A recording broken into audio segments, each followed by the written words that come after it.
Hey, so this video is gonna talk about how to deal with all of our unhealed trauma or childhood wounds so that you can actually heal them and be zen. Very quickly, I just want to share that this is just my personal experience about what has worked for me, and it doesn't represent any professional opinion. You get to listen to it and see what works for you, put away what doesn't work for you. Let's start with some foundational principles. Now, number one is this thought on why do we want to work and revisit all this past trauma, old wounds and hurt, right? Because sometimes you can go man, just move on, past memory, why bother digging it so much? Now, the problem is that all these things in the past are like a wounds on our hand that's still affecting us. Take for example, if someone was cheated before. Hey honey, I got something really important to talk to you about. Okay, he probably cheated on me, we are going to break up, and men are all asshole. Instead of eating pizza, I think we should be healthier and eat some sushi. When we don't deal with underlying emotional wound or trauma, sometimes these things run our lives. And it shows up in a lot of different ways, right? I have another friend of mine in which she shared how she had this emotionally manipulative and controlling mother, and she also swore that she will never be like her mom, and to her horror, she treated her boyfriend exactly like her mom. And of course, it can also be a trauma that drives us to consume more, achieve more, have more, just because there's a fundamental wound inside that makes us feel not good enough. And in Eastern psychology, we also talk about all this emotional wound called samskara. It's like this undigested ball of emotion in which it creates all of this depression and anxiety. And therefore, on those bases, it is very supportive for us to re-examine some of this trauma. And now, trauma can range in all shapes and sizes, right? It doesn't need to be like explosion, breakup, intense emotion, life-changing shit. Sometimes it can just be teachers shaming a kid in front of everyone else. A kid that bullied you, a dog that beats you, or a sudden loss of something significant to you, whether that's money or a person. Or personally, I have the Asian parenting background. Hey, why not A+? Number 3? 3 people contesting only, right? Now, at first I was like, what trauma? You know, it's good. All Asians are like this, man. Until I went to a workshop and I'm like, holy shit. My whole life is ran by all those little comments. So how do you know it's an unhealed trauma? Personally, for me, the long story short is that as long as there are things that drives you or put you in this flight or fight state, in which you are anxious, always needing to do something in which you don't feel you have too much of a choice, those are areas in which there's a good chance there's some unhealed traumas that can be worked on. So what can we do about all these things, right? Nothing. Nah, I'm just kidding.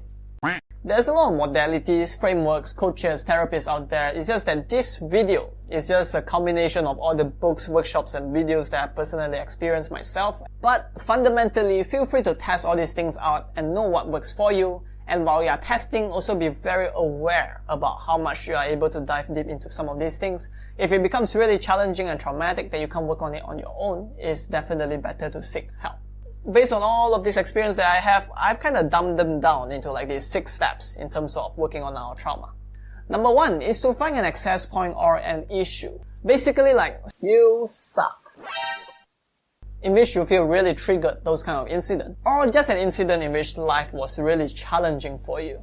And the next step is you want to sink into the emotion and then go to the earliest point in your life in which you feel that way. And one of the simplest way to do this in which you get to be with the emotion, feel it a lot, and then you ask yourself, what's the earliest point in which I feel this way? And then you just imagine yourself falling into the feeling and falling into a memory. And the reason is because that the same situation may have a different interpretation. Let's say your boss scolded you and it goes like, hey, are you stupid? Don't you know how to do this properly? Person A may go, that's so freaking unfair. Person B may go, I'm useless. Person C may go, humans are an asshole. And that's because we have a different root cause or a different trauma that causes it. So we want to go to the root cause that created the emotions and the interpretation so that we can work on shifting those things. Because those interpretations are not supporting us. It's causing us to be very emotional and affecting our ability to function. The third step is to clarify what's going on. So there's a few ways to do this, right? Number 1 is that you can see your stronger adult self supporting the younger kid in that particular incident. And then you replay the whole memory, but this time there's a stronger adult self there. Kid, I'm strong. I got you, kid. Why are you flexing your arm? Or you can also just journal down about everything that has happened back then. Basically, you want to get clarity and be more in touch with that particular incident. So this is like a frozen memory in which you want to warm it up so that you can dissolve it. And the next step is to ask your younger self about what they have decided in that moment. So you get to ask your younger self with questions like, what does those things mean to you? What do you decide at that time as a little kid? And the answer is going to vary according to the situation. For a kid who is abandoned, it can be I'm not lovable. Or if a kid see their parents fighting for money, they could decide that money is evil. And it is very subconscious, so let the emotion speak and put the logic aside. Now, ideally, you want to get really broad, generous statements. Things like, I'm useless, I'm worthless, men are asshole, I can't trust people, cats are better than humans, things like that. And the reason is because all these traumas, they color our lens and affect how we see things and how we feel about different incidents. Why do I see assholes everywhere? So until we resolve the root cause, very often the same trauma is gonna recreate the same interpretation. So for example, if a trauma has caused me to make me feel like I can't trust people, when I'm in the future incidents in which it's a little bit more emotionally tense for me, I'm gonna have the exact same lens to view and say that I can't trust people. And that runs our life, and that behaviors become something that doesn't serve us. We may end up hurting other people first, or just lone wolf and don't care about other human beings when we are struggling. And the next step is about allowing the expression of emotions. It can look like writing and journaling, or it can also be a direct expression in which you are conscious in your body right now and you actually express it up front as if the person is in front of you, saying things like, I resent you for saying I'm dumb in front of all my friends. And one of the best quotes that I've read about to understand the intention of this process is by Brett Blanton from Radical Honesty, in which he described forgiveness is not just this mental thing that we do, but it is a state in which resentment has been fully expressed and the accompanying bodily sensations have come and gone. Now, sure enough, sometimes forgiveness can come from understanding the other party. But when that doesn't work, that's when expression becomes really helpful. Otherwise, you can end up in so many moments in which you are dealing with people in which the mind is like, alright, let's go change our state, forgive and move on, yeah! Nope. Last but very importantly, reframe the whole situation and fulfill the unmet needs. Some example, let's say, the trauma is a lot about abandonment by the father. So in those contexts, maybe the little kid would just want to have the father be with him, spend a bit more time with him, and just apologizing to him, assuring that it's not his fault or he is not the reason why he left. So some of the things that the father may be saying is, hey, it's not your fault, I still love you, I just didn't know how to manage my stuff on my own, so I left. I want to let you know that I care for you. I want to let you know that given a choice, I wouldn't want to leave you. Things like that. Or if the trauma is about the parent scolding, it can just be as simple as the parent are saying things like, I'm sorry for shaming you in front of everyone, that was not my intention, I just didn't know better parenting skill at that point in time and that was how I was raised. I'm really sorry and you're always loved.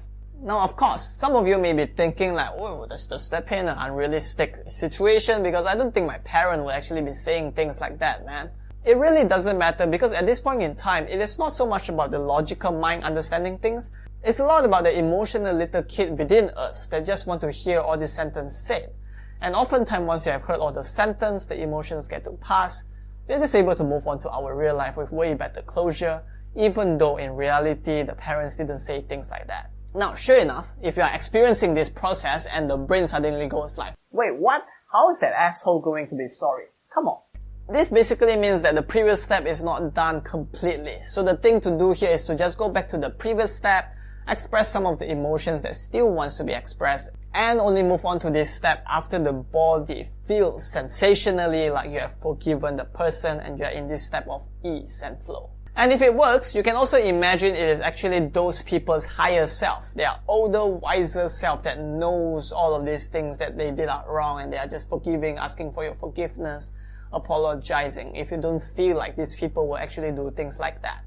And also another pointer is that either you can have another person role-playing it for you in a therapeutic or coaching or workshop setting, or otherwise this can also be done in an imagination in which you see those person's higher self talking to you that way.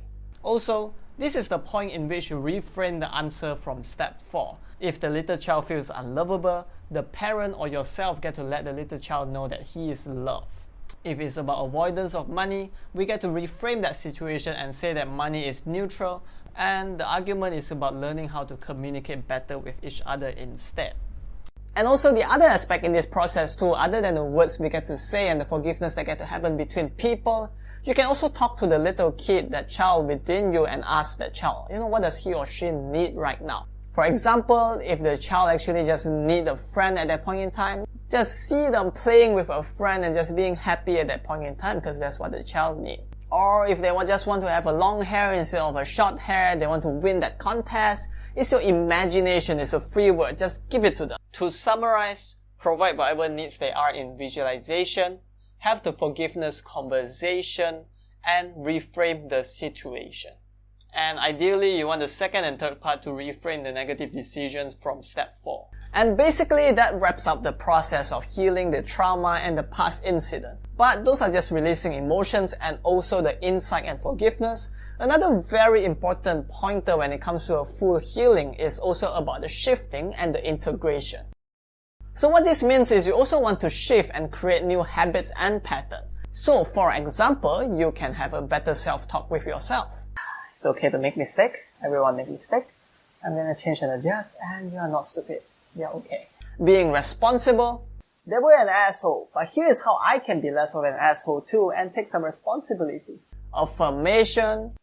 I'm safe, I'm safe, I'm safe. And remember to feel it fully in your body with affirmation. Or new practices. I will now practice more of asking for support. So now I'm asking for your support by liking this video. Or just changing your state of being and taking small actions. No, I really feel like shit and I don't want to move. Oh, music. Okay, maybe I can shift my state and take a small action. And fundamentally, the key is feeling your emotion, letting them pass, but still take committed action towards your future. Here's the full summary. Number 1, think of an emotional incident. Number 2, go to the earliest point in which you feel the same emotion. Number 3, get in touch with what happened in that earliest incident. Number 4, notice what you decided at that point in time. Number 5, express any emotions. Number 6, reframe the situation. Finally, maintain your transformation by building some new habits. And also once again, if it's a very deep trauma, remember to ask for support. And if you want a quick summary workbook, you can also check out the link in the description. It's on my website. And that's about it for this video. If you found it helpful, please leave a like, and I'll see you next time. Take care.